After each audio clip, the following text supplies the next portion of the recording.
जय हिंद दोस्तों। कैसे हो आप लोग? आशा करता हूँ आप लोग बहुत अच्छा होगा। तो आज आप लोग के लिए एक और नई कहानी लेकर आया हूँ। तो चलिए विस्तार पूर्वक आप लोग को बताता हूँ। तो चलो सबसे पहले बताता हूँ इस कहानी का शीर्षक क्या है। चौथे फेरे के बाद ही दुल्हन का बदला मूड, खोली गांठ, बोली नहीं करनी है शादी। समझ गए आप लोग? तो चलिए अब आप लोग को विस्तार पूर्वक इस कहानी के बारे में बताता हूँ। बने रहिए। आमतौर पर शादी करने वाले रोज दुल्हन शर्माती है और उससे जो जो रस्म पूरी करने को कहा जाता है वो खामोशी से सब करती जाती है।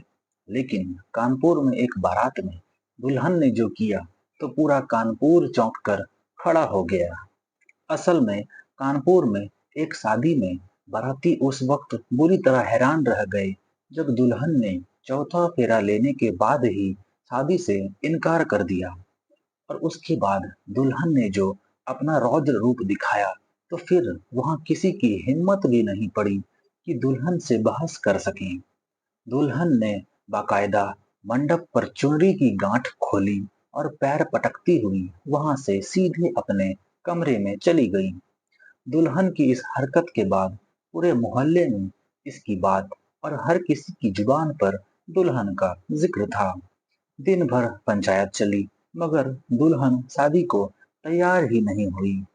दुल्हन से जब शादी तोड़ने की वजह पूछी गई तो उसने बताया कि उसने पहले ही दूल्हे को फोन पर कह दिया था कि बारात लेकर नहीं आना, नहीं तो बेइज्जत हो जाओगे।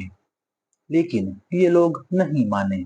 दुल्हन को समझाने की बहुत कोशिश हुई लेकिन आखिर में दूल्हे को बिना दुल्हन के ही अपनी बारात लौटाकर ले जानी पड़ी।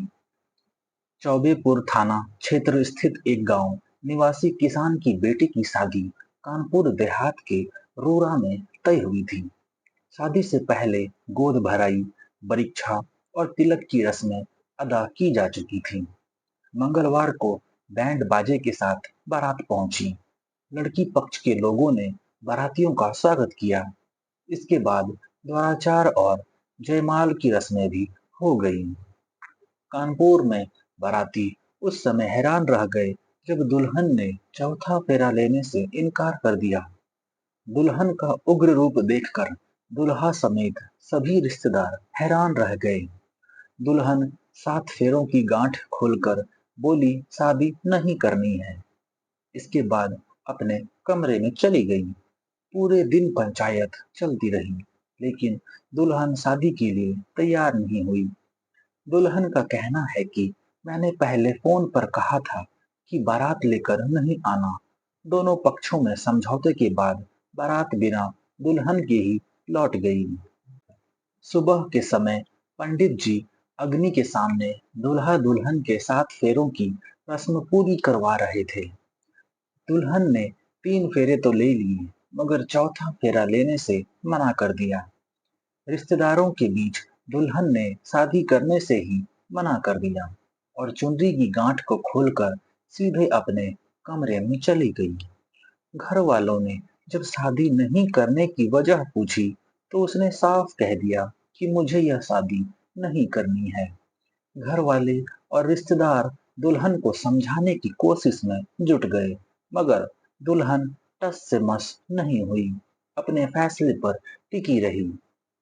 अब ये मामला थाने पहुंच गया है दोस्तों। जब बात नहीं बनी तो मामला चौबेपुर थाने पहुंच गया। इसके बाद दोनों पक्षों में पंचायत शुरू हुई जिसमें गांव के बड़े बुजुर्ग, पुलिस और दोनों पक्षों के रिश्तेदार शामिल हुए।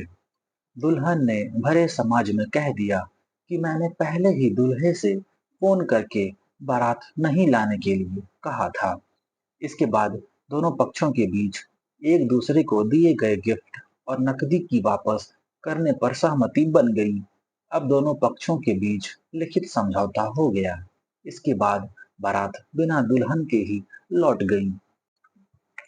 अब मैं आप लोगों से पूछना चाहता हूँ दोस्तों कि आखिर दुल्हन के दिमाग में क्या चल रहा था कि उसे तीसरे या चौथे फेरे के बाद वो शादी को तोड़ दी। उसने ये भी बताया कि वो जिससे शादी करने वाली थी उसे फोन करके बोल चुकी थी कि बारात लेकर नहीं आना है। इससे आप लोग को दिमाग में क्या आता है कि आखिर दुल्हन ने इस विषय को जो ये बोला कि बाराती लेकर नहीं आना, क्यों बोली? मेरे ख्याल से मैं अपनी ओपिनियन देता हूँ, आप अपनी राय ज़रूर कमेंट में बताना। मुझे लगता है कि वो खर्चे-वर्चे को देखकर इस तरह से वो दूल्हे को बोली थी कि बाराती लेकर नहीं आना, जिससे खर्चा कम हो जाए। चलो आप लोग बताना अपनी राय, ठीक है? अब मिलते हैं दोस्तों अगली कहानी को लेकर। तब तक मुस्कुराते रहें, खुश रहें और ज़िम्मेदारी से चलें। तब तक के लिए जय हिंद दोस्तों।